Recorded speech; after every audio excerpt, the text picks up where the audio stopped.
What's poppin' YouTube? Back again with another video. Today we are talking about my running back sells ahead of the NFL draft. So stay tuned, hit that like button, hit that subscribe button. It helps me out a ton. Best free way to support the channel, and let's get into it.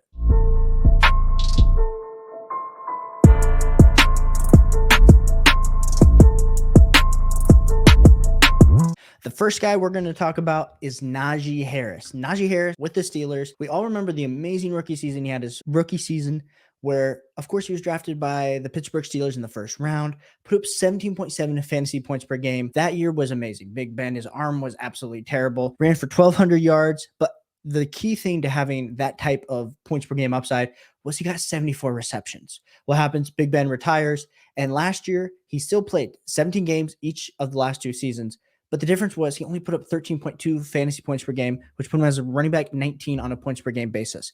Now, Mitch Trubisky, Kenny Pickett started. And what happened? Those guys don't like to check it down because they are mobile enough to be able to evade the rush and throw downfield. Now, we didn't love that for Najee Harris. So Najee Harris all of a sudden has a down year in his second year in the NFL, and you would say, oh, well, there's still plenty of time for Najee Harris still on a rookie deal. Well, Najee Harris is 25 years old. At the end of this next season, he will officially be 26, and he will be in the RB dead zone for us in Dynasty. And there's still an upside possibility that Jaylen Warren is the backup running back, and he was really almost outperforming Najee Harris at some points last offseason. So what's going to happen this season if in a week the Steelers draft a running back in the third or fourth round with all the depth that is going to be there? All of a sudden, Najee Harris is going to feel a little queasy. And so I would recommend selling Najee Harris right away. Some offers that I would be looking to do, you can definitely look at keep, trade, cut, but I would definitely be trying to pair Najee Harris with another piece to trade up, because I always like to tier up. I always like to tier up off my players. Some players I'd be trying to target with Najee Harris, especially if I had enough running back depth. Some guys on keep, trade, cut that are around the same range would be like a Christian Watson, a Michael Pittman,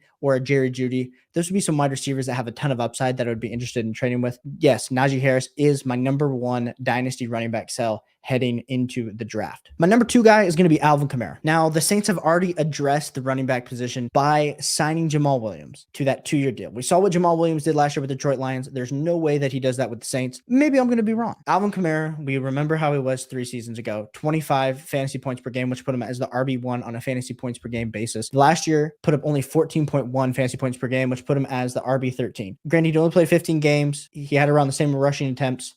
The receptions were really down, only had 57 compared to 2 years previous, had 83. He was better than the year before where he only had 47. The thing with Alvin Kamara, he has gotten older. Age gets them all. 27 years old. And we don't know what's necessarily going to be happening within this indictment and what's going to be happening in the court case and what type of suspension Alvin Kamara is going to get. Is he even going to play football? So at this point, if I have Alvin Kamara on my roster, if you're competing and he's your RB4, cool, hold him. But for most of you, that's probably not going to be the case. So I'm trying to sell Alvin Kamara for any type of second that I can get. That might be terrible advice. And you're like, Caleb, I really prefer Alvin Kamara over Zach Evans, or I prefer Alvin Kamara over Tajay Spears. I hear you. But the upside shot of one of those guys hitting compared to the value that Alvin Kamara is going to have as a dead dynasty asset is something that I would be willing to do. So Alvin Kamara is my second sell in this offseason. My third running back sell is going to be Dalvin Cook. Now, there's all these rumors. Dalvin Cook to the Miami Dolphins. Dalvin Cook to the Buffalo Bills.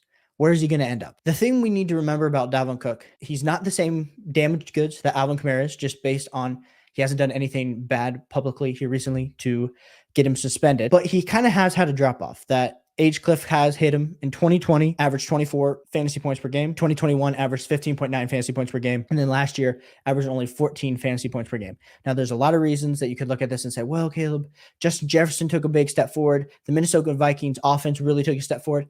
The Minnesota Vikings won 13 games last season, and their offense was absolutely humming. So they were one of the top offenses in the NFL, and he only had 10 total touchdowns compared to the 2020 year where he had 17 touchdowns. So there was a lack of touchdown production, which you can't say is fluky, but not 7 touchdowns worth. And the other thing that we need to consider with Dalvin Cook is he played 17 games. He was healthy the most of this season. The real difference was the yards per carry has gone down substantially from 2020 in that amazing 24 fantasy points per game season. He was averaging 5 yards per carry, and then last season was only averaging 4. So and the receptions are about the same as well. So especially in PPR. So I am trying to sell Dalvin Cook if you can. Alvin Kamara and Dalvin Cook, those are 2 running back sells that I'm trying to get off my roster. Dalvin Cook, you can probably get an early second, especially to a contender, and try to just re-roll. That's what I would try to be doing if I had Dalvin Cook, especially with his age. He will be 28 this year, and we want to get out that running back before the cliff really hits like the Zeke or the Lenny Fournette. And my fourth RB sell is going to be Rachaad White. Rachaad White being drafted in the 3rd round. We were super excited about it last offseason. Goes to the Tampa Bay Bucks, and we saw an immediate way for him to get on the field. When you were looking at Tom Brady loves to dump it down, we were like, Rachaad White is a juiced up James White. You know, he really started to come on toward the end of the year, played 17 games, 8.2 fantasy points per game, but he had 50 receptions last season for 290 yards. So 50 receptions, we feel pretty good about that, especially considering the fact that he was splitting the backfield with playoff Lenny. So then we were all hoping, oh, if Tom Brady comes back, we could easily see Rachaad White, especially in the playoffs. They were throwing Rachaad White in there a lot, seeing him get a majority of the work this season. Well, Tom Brady retires. We have Baker Mayfield and Kyle Trask. Now, Baker Mayfield does not like to check the ball down a lot. Now, you can't say Kareem Hunt did have some value with the Cleveland Browns when Baker was the quarterback, but we don't even know if he's going to beat out Kyle Trask. And so there's just a lot riding on that. Plus, there's been a ton of mocks of the Bucks taking a running back in rounds 1 through 3. If a running back is taken by the Tampa Bay Buccaneers in rounds 1 through 3, Rachaad White, his whole value is depleted. So I would be looking to trade Rachaad White for an early second because his value has gone up a bunch on Keep Trade Cut. And here are some good trades that I would have in mind if I was looking to trade Rachaad White. If I was really needing a running back, I would trade Rachaad White straight up for Miles Sanders. I think you'd be able to get it done based on age, but Miles Sanders has a contract. Rachaad White's situation is a little in flux. That would be one trade that I'd be looking to do in a Superflex Dynasty League. I would be trying to look for any early second. Any second in the 201 to 204 range would be something that I would also be looking to trade Rachaad White for. Some other options, if you really feel great, you could trade him for Brock Purdy if you really need some backup quarterback help. Rashard Bateman would be someone else that I would be looking to trade him for.